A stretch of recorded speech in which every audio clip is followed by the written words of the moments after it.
I had a gut feeling my spouse was gearing up to end our marriage, so I quietly safeguarded my wealth.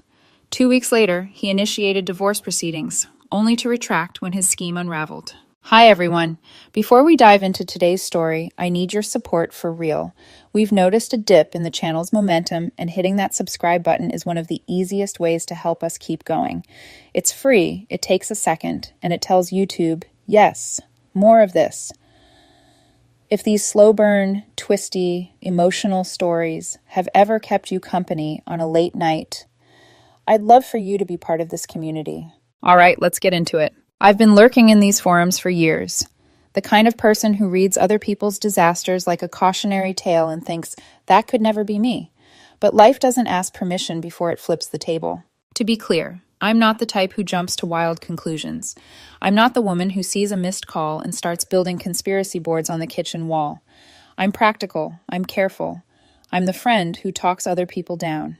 Which is why it messed with my head when my instincts started screaming and my logic kept whispering, you're overreacting. My name is Avery Collins. I'm 34. And my boyfriend, technically my husband on paper, even though we still called each other boyfriend and girlfriend out of habit, was Ethan. We'd been together for 6 years, married for 4, and for most of that time we were that couple. The couple people side-eyed at dinners because we had our own little language. Private jokes, stupid faces across the table, that effortless rhythm where you don't even have to ask what the other person wants. Ethan would plan these thoughtful date nights like he was staging a movie scene. Reservations, playlists, a little candle he'd pretend was for ambiance, but really he just liked watching me smile. And I'd do the small things back. His favorite takeout after a brutal week, a surprise coffee on Monday mornings, the exact socks he liked folded on top of the laundry so he'd actually put them away. It felt natural, like we'd cracked the code. So when things shifted, it didn't come with fireworks. It came like fog. About 6 months ago, the change started. Subtle enough that if you weren't paying attention, you'd miss it. But once you notice fog, you can't unsee how everything looks. Softer, farther away, less real. The first thing was his phone. Ethan used to leave it everywhere. On the counter, on the couch, face up on the dining table while he showered. We had that lazy kind of trust where if a notification popped up, neither of us flinched. Then one week, his phone became attached to him. Bathroom, phone in pocket. Taking out the trash, phone in hand.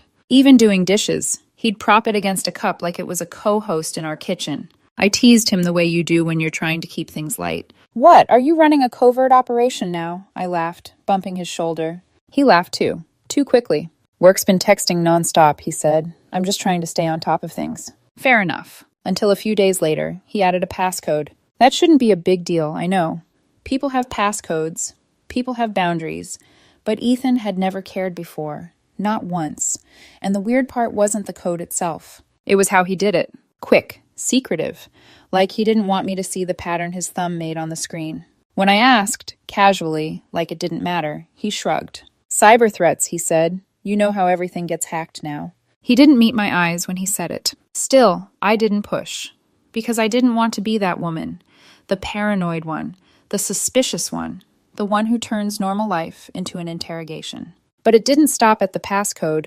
He started taking calls in other rooms. Not discreetly either. His phone would buzz and he'd do this thing, this tiny pause, like he was calculating whether I'd notice. Then he'd smile too bright and say, "Oh, I'll just take this quick," and disappear into the bedroom or step out to the balcony like our living room suddenly had bad reception. When I asked who it was, he'd brush it off. Just a work friend. Just a guy from my team. Just stuff. And then came the face down thing. I didn't even know that was a red flag until it happened over and over. Dinner table, coffee table, couch cushion. His phone would land face down like it couldn't risk a single word lighting up where I might see it. One night I reached toward the salt shaker and my hand went near his phone by accident. He slid it away. Fast. Too fast for someone who wasn't hiding anything. He didn't even realize what he'd done until he saw my face. Then he laughed, again too quickly, and said, "Sorry, reflex." I nodded, but something inside me went cold. Because reflexes come from fear or guilt. And then the emotional distance started. Our conversations used to be easy. Now they felt like chores we completed so the silence wouldn't swallow us whole. If I mentioned the future, our anniversary trip, maybe saving for a new car, Ethan would give a vague, "Yeah, we'll figure it out." And then he'd change the subject so cleanly, It felt like watching someone close a door in your face without slamming it. It all crystallized one afternoon when he told me he was meeting a friend for coffee. I was out running errands near that area, and honestly, I thought it would be sweet to surprise him. Like a reset, like proof we still had that spark. So I pulled into the parking lot across from the cafe, and I froze. Ethan wasn't inside. He was outside, pacing the sidewalk with his phone pressed to his ear, jaw tight, eyes hard. He didn't look like a man meeting a friend. He looked like a man finalizing something. I stayed in my car. My hands were on the steering wheel, but I couldn't feel them. I didn't mean to overhear. I didn't lean out the window. I didn't creep closer. But the wind carried pieces of his voice. Nearly set. Fresh start soon. And something else. Something that made my stomach drop, because he sounded excited. Not happy. Not relieved. Excited like someone who can taste the finish line. When he got home later, I kept my tone light. How was coffee? He didn't even blink. Oh, good, he said easily. My friend was venting about her relationship. Same old stuff. It was too smooth. Too rehearsed. Like he'd practiced it in the mirror on the drive back. I stared at him for one heartbeat longer than normal. Then he did something that felt like the real reason he'd been building all this secrecy. He brought up money. We should consolidate our finances, he said, like he was suggesting a new Netflix show. Just organize everything in one place. Accounts, passwords, documents, for emergencies. I blinked. What kind of emergencies? I asked, keeping my voice casual, but my pulse started climbing. He shrugged. You know, in case something happens. If one of us needs to make a big move fast. It's just smart. His reasoning sounded logical, but his delivery felt practiced, too perfect, like he'd been coached on which words would sound responsible instead of suspicious. I nodded slowly. Yeah, I said, makes sense. But inside, my instincts were screaming so loud I could barely hear my own thoughts. Why now? Why this sudden push to streamline money when we'd always been relaxed? Separate accounts, shared expenses, no drama. That night, I lay in bed next to him, staring at the ceiling, while he breathed like a man with nothing to hide. Phone secrecy. The cafe call. The distance. The money questions. It wasn't one big smoking gun. It was the way all the little things formed a pattern. A shape. And that shape looks like an exit. I told myself I'd wait. I told myself to be calm. But deep down, I already knew. Something was coming. And if I didn't prepare, I would be the last person to find out, after it was too late. The worst part about suspicion isn't the fear. It's the silence you have to live in while you decide whether you're crazy. For the next few days after Ethan's "let's consolidate everything" speech, I kept doing what women like me always do when something feels off. I tried to normalize it. I tried to be the calm one. I tried to talk myself out of my own instincts. Because if you accuse the person you love of plotting behind your back, and you're wrong, you don't just apologize. You fracture something. So I smiled. I made dinner. I laughed at the right moments. I kissed him goodnight like my stomach wasn't tied in knots. But every time his phone buzzed, my eyes flicked toward it before I could stop myself. Every time he got up and stepped into another room to take a quick call, my chest tightened like a hand closing around it. And every time he came back with that neutral expression, like nothing had happened, I felt that fog again. That distance. It wasn't just the phone anymore. It was him. Ethan had this habit when he was happy. He'd fill the room. He'd talk with his hands.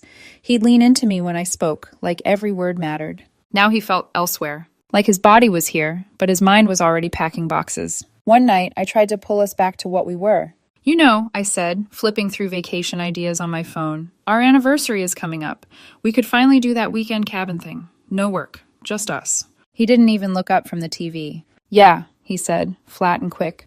We'll figure it out. Then he changed the channel. Just like that. It was such a small moment. No yelling, no argument. But it landed in my stomach like a stone. Because when someone is still invested, they don't respond to your future like it's an inconvenience. They respond like it matters. The next day, he brought up the finances again. Not in a dramatic way. In a casual way, like he was trying to make it feel normal. We were in the kitchen. I was slicing fruit. The knife hit the cutting board in a steady rhythm, and he was leaning against the counter, scrolling on his phone like he was half listening to the world. Hey, he said, now looking up. Have you thought about sorting out the bank stuff? Like, do you know where all our account info is? Passwords, statements, that kind of thing? I set the knife down slowly. My heartbeat didn't spike. It dropped. Because now it wasn't a suggestion. It was persistence. I wiped my hands on a paper towel, turned to him, and kept my voice calm on purpose. Steady, controlled, the way you talk when you're forcing yourself not to sound emotional. Okay, I said. What's going on? He paused. The smallest pause. And I watched his thumb stop moving on his phone. You've been weirdly fixated on our finances lately, I continued. Is there something we need to talk about? He looked up like I'd startled him, then laughed, again, that quick laugh that never reached his eyes. No, he said immediately. No, nothing's wrong. I think it's smart.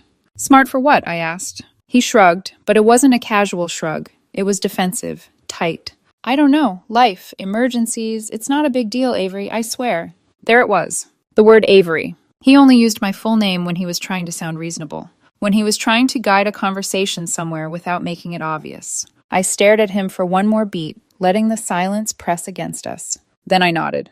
Okay, I said softly. And I dropped it. Not because I believed him, because I wanted to see what he'd do next. That night, while he showered, I sat on the edge of the bed and stared at the bathroom door like I could hear the truth through the steam. I hated what I was becoming.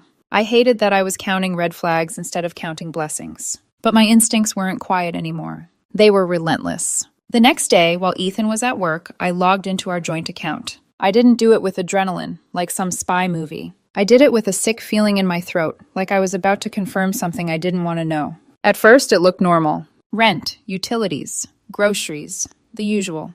Then I noticed the transfers. Not one big chunk. Small ones. A few hundred here, a few hundred there. Amounts small enough that most people wouldn't notice unless they were looking. But I was looking, and when I pulled up the history for the last month, I saw the pattern. Every few days, same kind of amounts. Always going out, always to accounts I didn't recognize. I sat back in my chair, staring at the screen. My mind tried to rush in with explanations. Maybe he was paying something off. Maybe he was helping someone. Maybe he was planning a surprise. But my stomach didn't buy any of those stories. Because if it was innocent, he would have said something. I took a screenshot, then another. Then I opened a separate folder on my laptop and saved them all there, my hands moving automatically while my thoughts spun. I wanted to confront him. I wanted to slam the laptop shut and pretend I hadn't seen anything. But that advice from years of reading other people's stories and forums, it echoed in my head. If you confront too soon, you give them time to cover their tracks. So I didn't confront him. I did something that felt safer. I called a friend from college, someone I trusted, someone who didn't gossip, someone who never got dramatic for entertainment. He was a lawyer now, and when he picked up, I forced myself to sound normal. Hey, I said, can I run something by you? Just hypothetically. He didn't laugh. He didn't brush me off. He just listened. I told him about the phone secrecy, the cafe, the money questions, the transfers. I downplayed it at first, because that's what you do when you're afraid of being told you're paranoid. I'm not saying something's definitely up, I said quickly. Something feels wrong. He was quiet for a moment. Then he said carefully, I'm not saying he's planning something, but you're not crazy for wanting to protect yourself. My throat tightened. Protect myself how? I asked. He exhaled. Look, people can be in love and still get ugly when money is involved, he said. And if your gut is telling you to pay attention, you should. Better safe than sorry. He didn't tell me to spy. He didn't tell me to do anything illegal. He outlined basic legal steps, ways to secure what was mine, ways to make sure I wasn't blindsided if things went south. As he spoke, I felt two things battling inside me. Guilt, because I still wanted to believe Ethan was good, and resolve, because the transfers didn't lie. After I hung up, I sat in the quiet living room with the TV off and the curtains half drawn, listening to the hum of the fridge like it was the only stable thing in the house. This wasn't just about money. This was about the life we built. I kept flashing back to our wedding night, his hands in mine, his voice promising we were a team. And now I was preparing like we were opponents. That night, when Ethan came home, he kissed my cheek and asked what I wanted for dinner. His face was calm. His eyes were steady. He looked like a man with nothing to hide. And that was the part that terrified me most. Because either I was losing my mind, or he was hiding it perfectly. I waited until he fell asleep. Then I opened my laptop.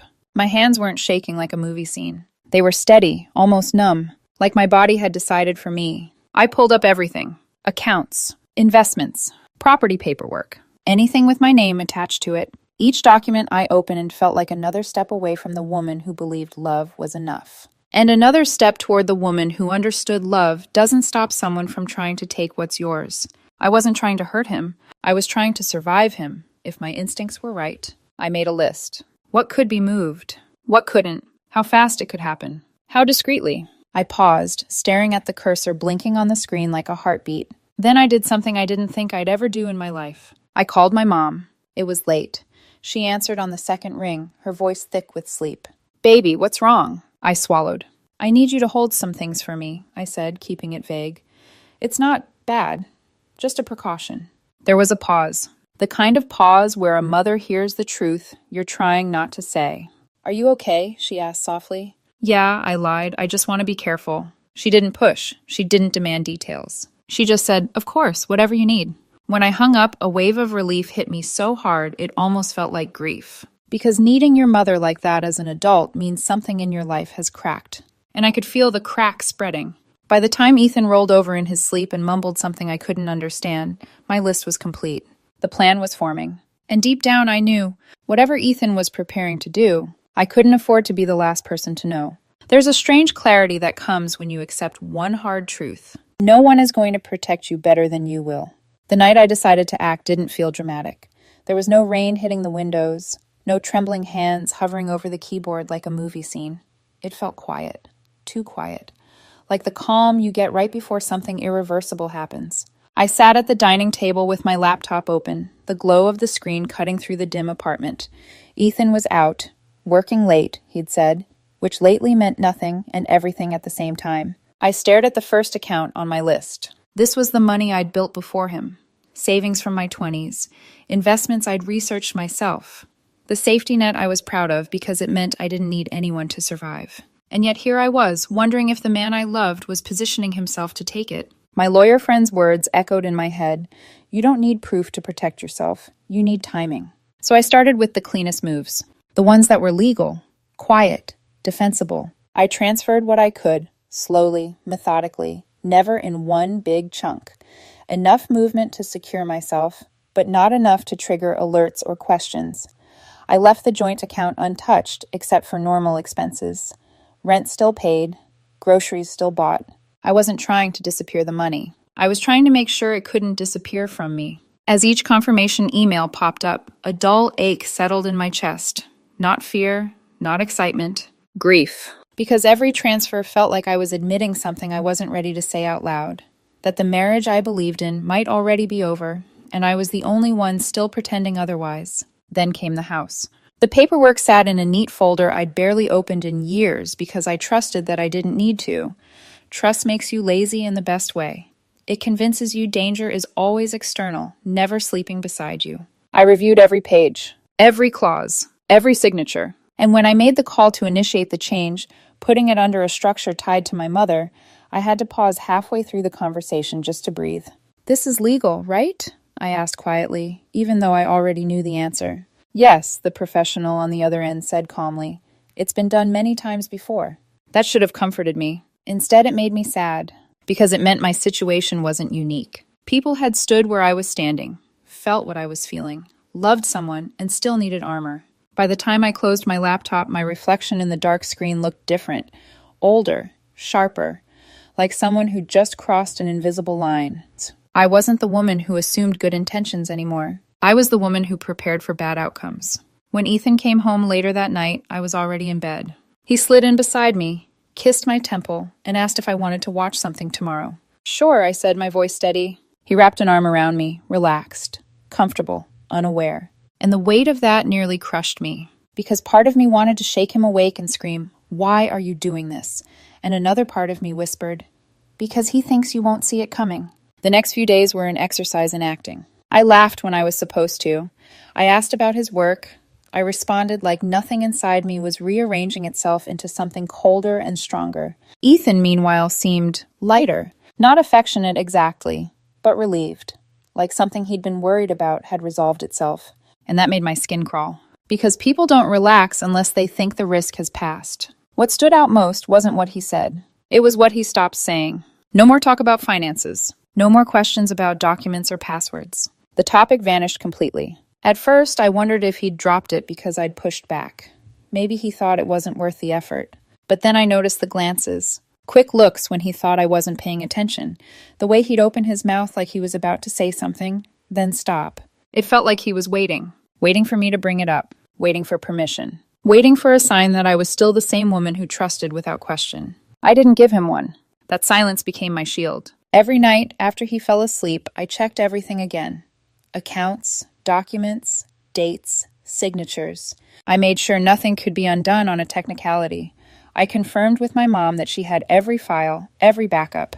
This is all just precaution, I told her again. I know, she said gently, and I'm proud of you. That was when it hit me how serious this had become. Mothers don't say they're proud when things are normal. 2 weeks passed like that. 2 weeks of eerie normalcy. Ethan cooked dinner once. He joked. He asked about my day. And for half a second, I wondered if I'd imagined everything. If I'd built a fortress against a threat that didn't exist. Then, on a random Friday evening, he asked me to sit down. He turned off the TV. He folded his hands. And before he even spoke, my stomach dropped. Because some instincts don't fade. They wait. And I knew, before he said a single word, that whatever I'd done in the shadows had just saved me from what was coming next. We need to talk. Those 4 words didn't hit me like a slap. They hit me like confirmation. Ethan sat across from me on the couch, posture straight, hands folded together the way people do when they've rehearsed something and don't want to forget their lines. The TV was off. The apartment felt unnaturally quiet, like the air itself was holding its breath. I nodded slowly, as if he'd just said something ordinary. Okay, I said. He took a breath that sounded measured, deliberate.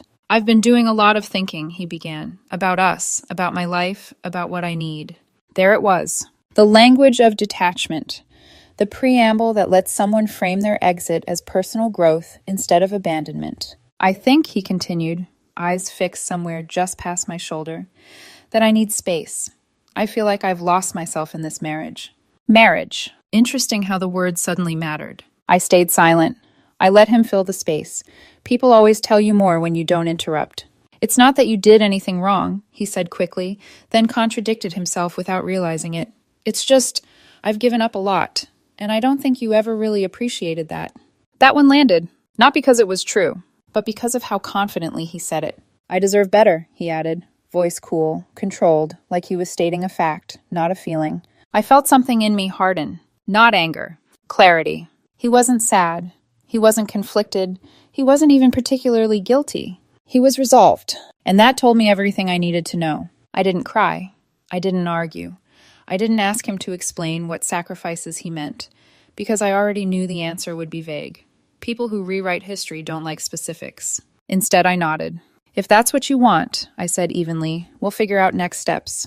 He looked at me then, really looked at me, for the first time that night. There was a flicker of surprise in his eyes. He'd expected resistance, tears, bargaining, fear. He didn't get any of it. That night, he packed a bag and left to clear his head. By Monday morning, the papers arrived. Not a conversation, not a discussion, legal documents. I sat at the kitchen table with a mug of coffee that went cold in my hands as I read through them. It wasn't just a divorce filing. It was a demand. Half the house, half my savings, my investments, the car, and a vague request for spousal support that made no sense given his income. It wasn't grief that washed over me. It was disbelief. Because this wasn't someone leaving a relationship. This was someone trying to cash it out. And suddenly, every strange moment from the last 6 months snapped into place. The secrecy, the money questions, the friend who'd been helping him see clearly. This wasn't impulsive. It was strategic. I called my lawyer that afternoon. He didn't sound surprised. Do not respond emotionally, he said. Let me handle this. So I did. And that was when the real waiting began. The kind where you don't sleep properly. Where every unknown number makes your pulse spike. Where you replay conversations and realize how carefully you were being positioned. A few days later, Ethan texted me. I hope you understand this isn't personal. I stared at the message for a long time before locking my phone and setting it face down on the table. Because it was personal. It was just also calculated. And the person he thought he was out maneuvering? She was already 3 steps ahead. Once the papers were filed, Ethan stopped pretending this was about feelings. Everything became transactional. He didn't ask how I was doing. He didn't check in. He didn't circle back with late-night nostalgia or second thoughts. What he did do was push. Through lawyers. Through timelines. Through demands dressed up as fair. That's when I knew, without a doubt, that someone else had been whispering in his ear. Because people don't suddenly learn how to squeeze a settlement out of nowhere. They're taught. The first clue came from social media. I hadn't blocked him, and he hadn't blocked me. We were still living in that strange in-between, where everything was technically polite but emotionally radioactive. I scrolled through his tagged photos, old events, work functions, Group shots I'd never looked at twice before. That's when I noticed her. Trisha. She wasn't front and center. She didn't leave heart emojis or flirty captions. She was subtle. A like here. A, you're killing it there. A comment on a post that didn't really need one. Enough to blend in.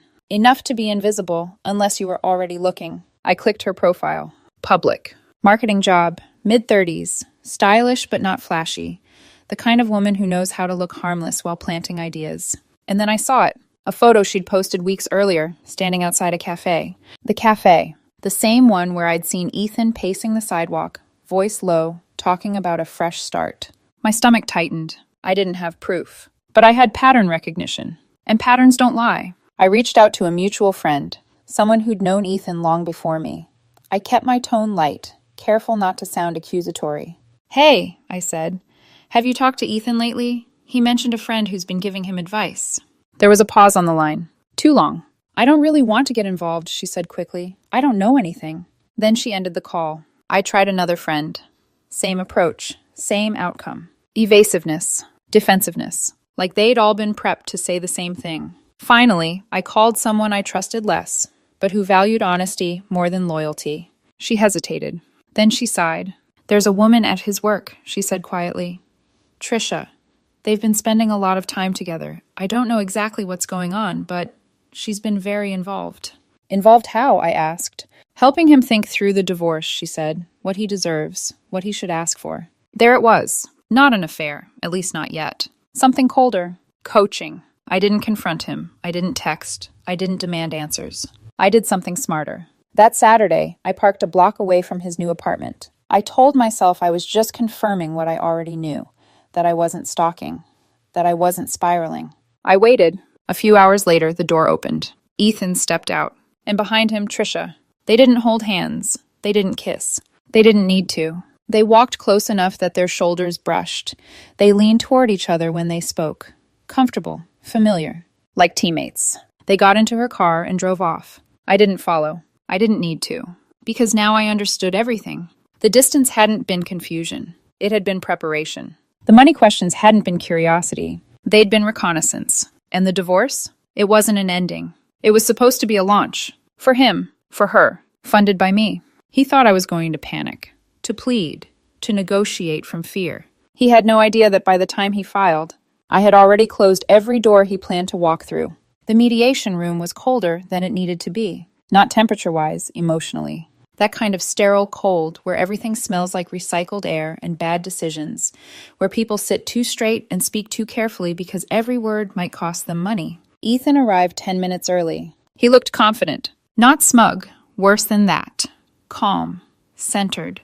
Like a man who believed the outcome had already been decided and he was just there to collect it. Trisha wasn't there, of course. She didn't need to be. This was the part where she stayed invisible. His lawyer sat beside him with a binder thick enough to double as a weapon.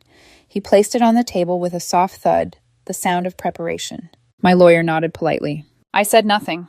When the mediator signaled to begin, Ethan's lawyer jumped right in. He listed the demands like they were reasonable, even generous. Half the house, half my savings, my investment accounts, the car, and support payments to maintain a standard of living. I watched Ethan while his lawyer spoke. He didn't look at me. He stared at the table, nodding occasionally, jaw set. This wasn't emotional for him. It was procedural. When his lawyer finished, the mediator turned to us. My client has something we'd like everyone to review before we continue, my lawyer said calmly. He slid a slim stack of papers across the table. Not thick, not dramatic, just precise. Ethan's lawyer picked them up first. I watched his expression change in stages. Confusion, calculation, then something like irritation. What's this? He asked, flipping through. These documents show the transfer of all major assets into a legal trust, my lawyer said evenly, established under my client's mother's name. Ethan looked up sharply. What? He snapped. The transfers were completed weeks before the divorce filing, my lawyer continued. They are legal, notarized, and irrevocable. The room went quiet. Not awkward quiet. Dangerous quiet. Ethan's lawyer shot him a look. You didn't mention this, he said flatly. Ethan grabbed the papers, scanning them faster now, flipping pages like if he moved quickly enough, the reality would change. This isn't real, he muttered. This can't be real. Then he turned to me, and for the first time since this started, the mask cracked. His eyes weren't cold anymore. They were furious. "You planned this," he hissed. "You knew I was filing and you set this up to ruin me." I didn't respond, because there was nothing to explain. My lawyer answered for me. "These actions were taken as a precaution," he said. "No laws were broken. No assets were concealed. Everything was done transparently and within the bounds of the law." Ethan's lawyer leaned back in his chair, lips pressed thin. "This changes things," he said. "Yes, it did." The mediator cleared her throat. "We'll need to pause," she said carefully. "Counsel will need time to review these documents." Ethan slammed the papers onto the table. "This is unbelievable," he said, voice tight. "I can't believe you'd do this to me." I finally looked at him, really looked at him. "This is what you were doing to me," I said quietly. The meeting ended shortly after that. Outside, in the hallway, Ethan grabbed my arm. Not hard enough to leave a mark, but hard enough to make a point. "This isn't over," he said under his breath. "You'll regret this." I met his eyes. "My only regret," I said, "is trusting you." And for the first time since all of this began, he looked scared. The fallout didn't happen all at once. It leaked. At first it came as calls. Missed calls, to be exact. My phone lighting up with Ethan's name at odd hours. Early morning. Late night. In between meetings. Like he was throwing darts at the clock, hoping one of them would land when my defenses were down. I didn't answer. The first voicemail was almost gentle. "Hey, can we talk?" he said, voice low, measured. "I think things got misunderstood." The second one came an hour later. "I'm not trying to fight you. I just want us to be reasonable." By the end of the day, the tone shifted. "You didn't have to do this," he snapped in the next message. "You blindsided me." I deleted them without responding. My lawyer had been clear. Silence was my strongest position. Anything I said could be twisted, reframed, or used as leverage. Ethan wasn't used to silence. By day 2, the messages swung wildly, like he was throwing emotions at me, hoping one would stick. One voicemail sounded tight, controlled, his voice rough around the edges. Not tears, not weakness, just frustration straining against pride. "I supported you," he said. "I sacrificed for you, and this is how you repay me?" Another came hours later, sharper. "You think you're some kind of genius now? All you've done is prove how selfish you really are." Then, late that night, one final message. This didn't have to be ugly. I stared at my phone after that one, because it hadn't been ugly until he realized he wasn't getting what he came for. When calls and voicemails stopped working, he switched strategies. He went public. Not publicly in a social media meltdown way, but quietly, carefully, the way people do when they're trying to control a narrative. Friends started texting me, not accusing me outright, just probing. "Hey, I heard things are rough." I didn't know Ethan was feeling so unappreciated. I guess sometimes people do drastic things when they feel cornered. Cornered. As if he were the victim. I didn't defend myself. I didn't explain. I didn't counter-message with screenshots or timelines. I let him talk. Because the problem with stories built on half-truths is that they collapse under basic questions. And sure enough, they did. People asked him why the divorce papers were so aggressive if this was just about space. Why the demands were so precise if it wasn't planned. Why the finances mattered so much if he only wanted freedom. The answers didn't line up, so he pivoted. The story changed again. Now it was a misunderstanding, then a wake-up call, then, unbelievably, a test. He just needed to see if Avery would fight for the marriage, someone told me, repeating his words like they made sense. A test, filed with lawyers, with demands, with deadlines. People didn't buy it, not for long. The more he talked, the worse it sounded. And then, right when the pressure was starting to close in on him, my phone buzzed with a message that changed everything. It wasn't from Ethan. It was from Tom. We weren't close. Friendly, yes. Trusted, maybe, but not someone who inserted himself into drama. "I have something you need to see," the text read. "Can we talk?" My chest tightened, not with fear, but anticipation. Because something told me this wasn't another opinion. It was evidence. We met 2 days later. And when he slid his phone across the table, I understood why Ethan's confidence had evaporated so quickly. Some lies don't just unravel. They detonate. Tom didn't say anything at first. He just slid his phone across the table and watched my face instead of the screen, like he was bracing for impact. "What am I looking at?" I asked, even though my chest had already tightened. "Read," he said quietly. "All of it."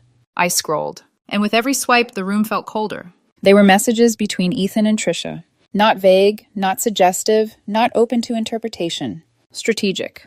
Calculated. Cruel in the way people get when they stop seeing someone as a person and start seeing them as a resource. One message from Ethan read, "She's hesitating. I think she suspects something." Trisha replied, "Then you need to push the narrative harder. Make her feel guilty. Remind her what you gave up.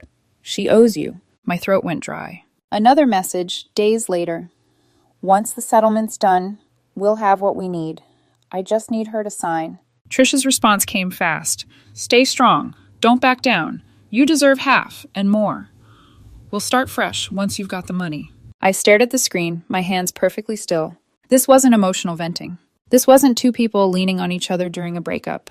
This was a playbook.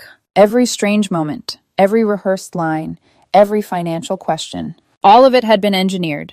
Tom exhaled slowly. "I didn't want to believe it at first," he said. "But Mark, sorry, a guy I know, overheard Trisha bragging about how she was helping Ethan secure his future. It didn't take long to realize what that meant." "And you got these how?" I asked, my voice distant even to my own ears. "She sent them," Tom said, "to someone she trusted, someone who started feeling sick about it. They didn't want blood on their hands." I nodded. I wasn't shaking. I wasn't crying. I felt emptied out, like whatever part of me still wanted to believe there was a misunderstanding had finally been excised. "Do you know what hurts the most?" I asked quietly. Tom shook his head. "It's not that he wanted to leave," I said. "It's that he planned to destroy me on the way out and thought I wouldn't notice." Tom looked down. "I'm sorry," he said. "You didn't deserve this." I thanked him, handed the phone back, and sat there for a long moment after he left, just breathing. Then I did something I hadn't done once since this started. I let the truth move. I didn't blast it online. I didn't post screenshots with captions. I didn't need to. I shared them privately, carefully, with people who mattered, with people who had been confused, neutral, or quietly skeptical. The effect was immediate. The same friends who had told me to be reasonable stopped messaging. The ones who'd repeated Ethan's test excuse went quiet. And the people who'd stayed on the fence finally picked a side. His. Just not the one he wanted. Word spread faster than I expected. Because when people see proof, they don't need persuasion. They connect the dots themselves. Ethan's lawyer contacted mine within days. The tone had changed. No more demands, no more ultimatums, no more confidence. Just logistics. The claims were withdrawn. The aggressive language softened. The fight was over before it ever made it to court. And Trisha? She vanished. Her social media went dark. Her name stopped coming up. Her presence evaporated the moment it was clear there was no money waiting on the other side. The other hall. I wouldn't be surprised if she'd believed her own fantasy, right up until it collapsed. Ethan tried to reach me again after that. The messages weren't angry anymore. They weren't threatening. They were desperate. "Can we just talk? I made mistakes. You don't have to forgive me. I just need you to hear me out."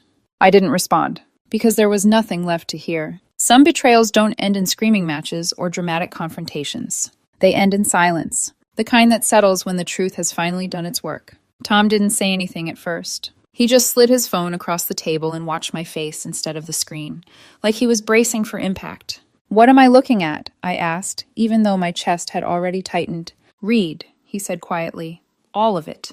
I scrolled, and with every swipe, the room felt colder. They were messages between Ethan and Trisha. Not vague, not suggestive, not open to interpretation. Strategic. Calculated. Cruel in the way people get when they stop seeing someone as a person and start seeing them as a resource. One message from Ethan read, "She's hesitating. I think she suspects something." Trisha replied, "Then you need to push the narrative harder. Make her feel guilty. Remind her what you gave up. She owes you." My throat went dry. Another message, days later. "Once the settlement's done, we'll have what we need. I just need her to sign." Trisha's response came fast. "Stay strong. Don't back down. You deserve half and more. We'll start fresh once you've got the money." I stared at the screen, my hands perfectly still. This wasn't emotional venting. This wasn't two people leaning on each other during a breakup. This was a playbook. Every strange moment, every rehearsed line, every financial question. All of it had been engineered. Tom exhaled slowly. "I didn't want to believe it at first," he said. "But Mark, sorry, a guy I know, overheard Trisha bragging about how she was helping Ethan secure his future. It didn't take long to realize what that meant." "And you got these how?" I asked, my voice distant even to my own ears. "She sent them," Tom said, "to someone she trusted, someone who started feeling sick about it. They didn't want blood on their hands."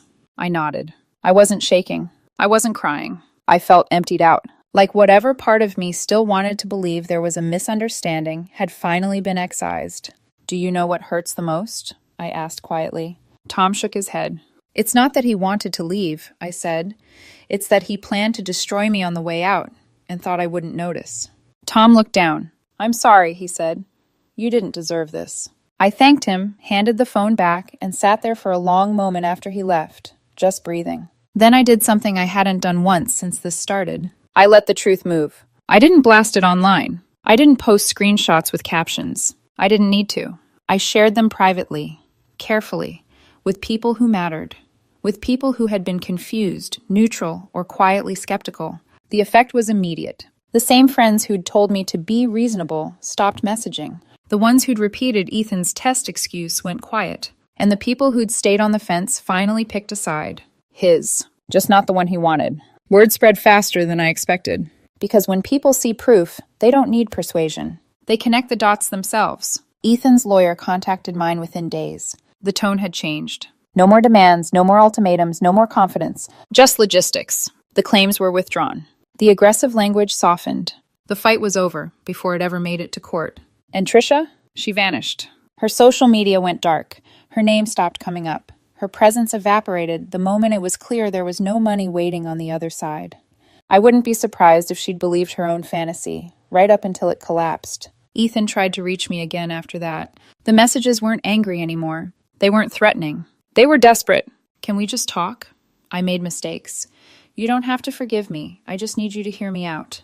I didn't respond, because there was nothing left to hear. Some betrayals don't end in screaming matches or dramatic confrontations. They end in silence, the kind that settles when the truth has finally done its work.